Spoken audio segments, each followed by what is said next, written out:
જન જન સુધી જાણીતો તન મન એક જ તાવ, ઈ અળા ભેળી એક રંગો ઈસર ચારણ ભાવ. આજે એક એવા ચારણની ખોટ વર્તાય છે કે જેમણે પોતાની આગવી ચારણી શૈલીથી નાના બાળકોથી લઈ અને વૃદ્ધોના હૃદયમાં સ્થાન મેળવ્યું છે. આ ઉપરાંત જેમણે લોક સાહિત્ય અને લોક સંસ્કૃતિની સેવા કરી છે. તારીખ 27 ફેબ્રુઆરી 2009ના રોજ પૂજ્ય મોરારી બાપુના હસ્તે કાગ એવોર્ડથી સન્માનિત અને ચારણી અને લોક સાહિત્યની આગવી છટાથી લોકોને મંત્રમુગ્ધ કરનાર અને સંયમ ભગવતી પોતાના કંઠમાં બિરાજમાન હોય ચારણી શૈલી અને વાર્તાના ખજાના સાથે હનુમાન ચાલીસા, સોરઠના બારવટિયા, સોરઠના સંતો, પાંચાળનું પીરાણું, વીરદેશ કાઠિયાવાડના કાઠીઓની દાતારી, વીરતા, ભક્તિ અને જગદંબાઓના પરચા, ચારણ રાજપૂત સંબંધને ઉજાગર કરનાર એવા અડાભેટ ચારણ લેસરદાન ભા ગઢવી.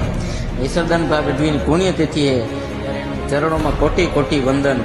અને એ ચારણ માટે કહેવું પડે કે એ હલક, એ હાકલા, એ પડકારા પડછંદ, રાજ તારળીએ રહી ગયા ને આથમીએ ઈસર ચંદ.